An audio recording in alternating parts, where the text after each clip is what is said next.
Good morning, good afternoon, and good evening to you. This is By Hook or By Needles, and I am Sam. Today we are going to be learning how to do the alternating triangles stitch. And I forgot to say this when I was doing the other stitch. I am using, if you can see, focus,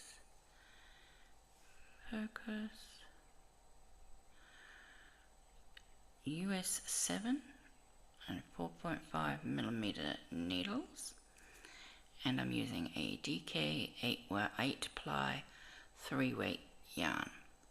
This yarn is a 100% merino. The reason I've switched from that to acrylic is because I think we get better definition with the stitches when I'm using the wool. So this is a multiple of 5 with no additional stitches, and it has only 8 repeats per end for the pattern. So we're I'm going to do 3 repeats. 1, 2, 3, 4, 5, 6, 7, 8, 9, 10, 11, 12, 13, 14, and 15. And I'll just check. We have 2, 4, 6, 8, 10, 12, 14, and I got 16. So get rid of 1 and check again. 2, 4, 6, 8, 10, 12, 4, 14, 15. Yep, okay. And it tells us on our first row we are going to do purl 1 and knit 4. And we're going to do that all the way to the end. So we're going to purl the first stitch and knit 4.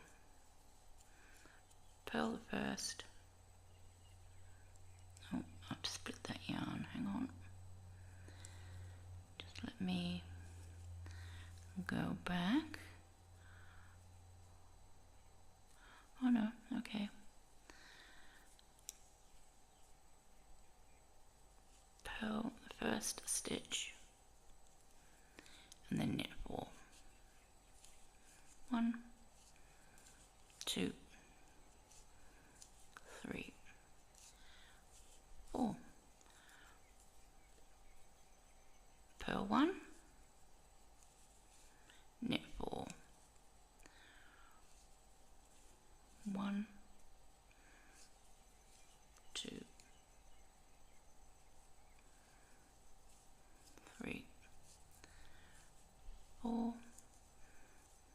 Purl 1, and finally knit 4.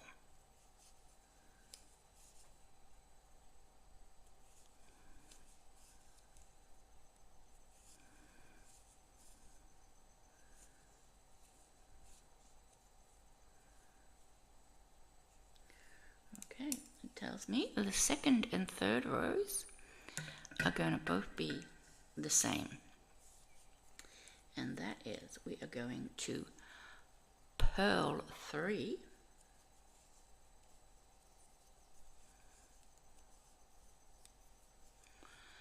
and knit 2.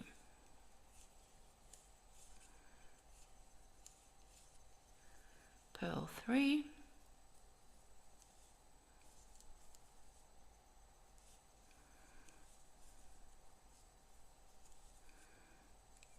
and knit 2.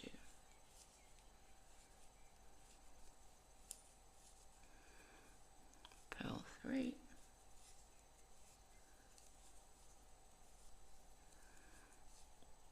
and knit 2.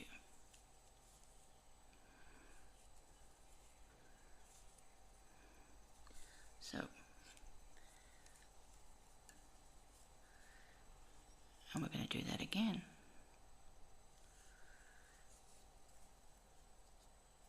But you will notice we're not just knitting the knit stitches and purling the purl stitches, because we're going to do purl 3 and knit 2. So we're actually moving in, you know, the shape is changing. Even though we're doing both rows are the same, you know, like what is it, 3 purl and 2 knit, then they overlap, because we're not just knitting the purl stitches and purling the knit stitch. No, we're not just knitting the knit stitches and purling the purl stitches. Okay, so we're going to purl 3, 1, 2 and 3, and knitting 2.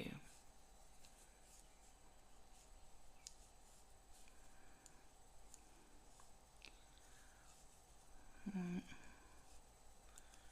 2, 3, 2,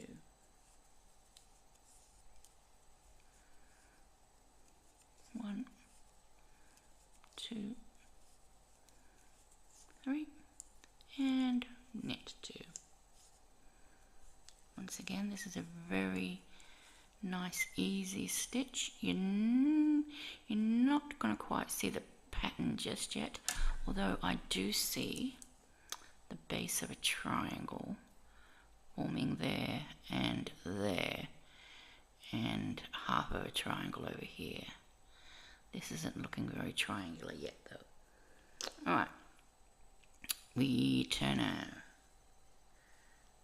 work, and we are now going to purl 1, knit 4.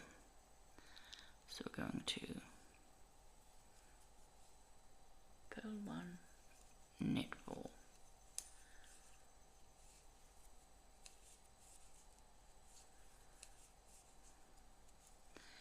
And that is actually the same as the first row. Purl 1, knit 4.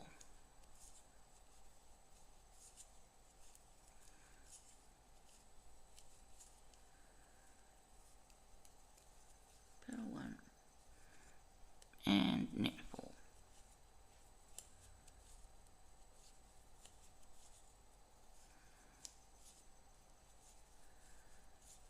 That was our 4th row. Our 5th row is knit 4, purl 1. We're going to knit 4,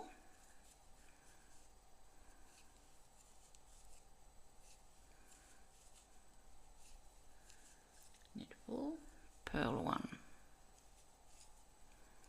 knit 4,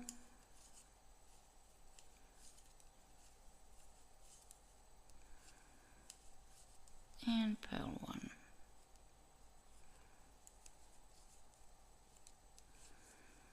It's really quite amazing what you can do with just knits and purls, the designs and shapes you can get, and you can play around yourself and, you know, have a look and see what shapes and things you can create. Right, we're going to turn our work again. What am I up to? That was the 5th row, wasn't it? Yep, knit 4, purl 1. The 6th and 7th rows are once again the same, but because of the way the stitches are laying, they will actually overlap a bit too. So this time we are going to knit 2, purl 3. Knit 2, purl 3.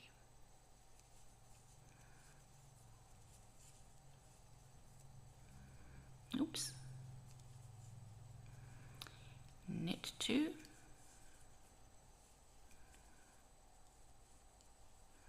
purl 3.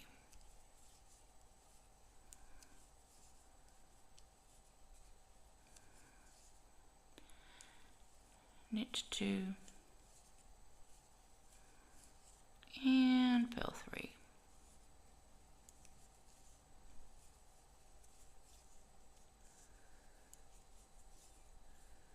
That's the 6th row, and here comes the 7th row, where we're going to do the same. Knit 2 and purl 3.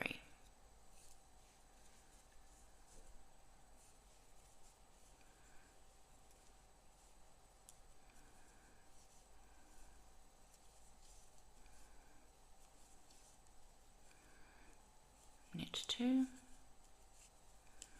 and purl 3.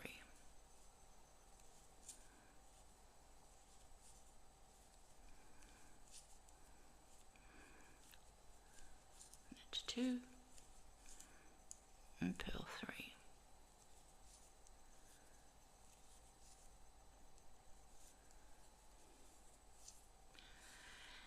Okay, now we are at our last row, and it's telling me that it's the same as the 5th row. And I don't know if you can see the triangles there. They are, one triangle is there. Can you see that? And this other triangle is there. And then the next triangle is there. And there.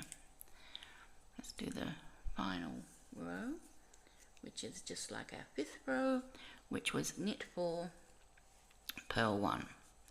1, 2, 3, 4, purl 1. 1, 2, 3, 4. No, I made a mistake somewhere. 1, 2, 3, 4, purl 1. Oh no, okay. Yep, sorry, I thought I'd made an error. And knit 4 and purl the final stitch.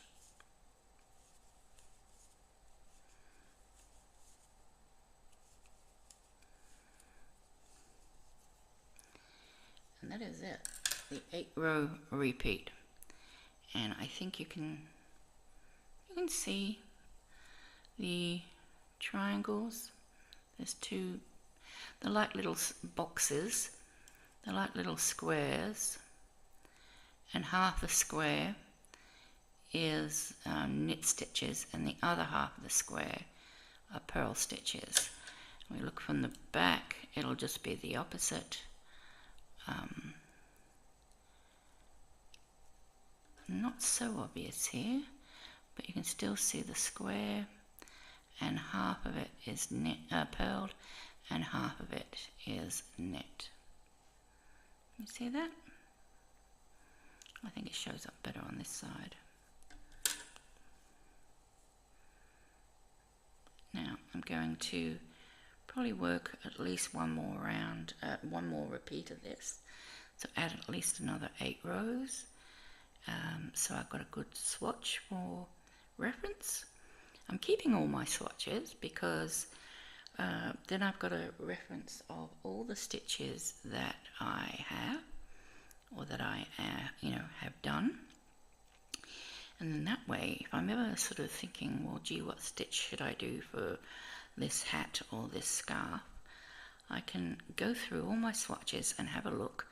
I'm just putting them in little Ziploc bags. I'll show you what I mean.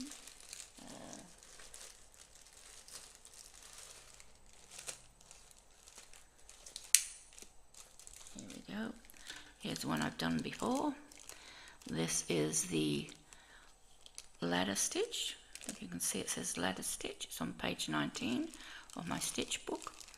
And I'll take it out of the bag. But it enables me to look at the stitch and decide whether or not I want to use this stitch. This one isn't 100% reversible. This is the front.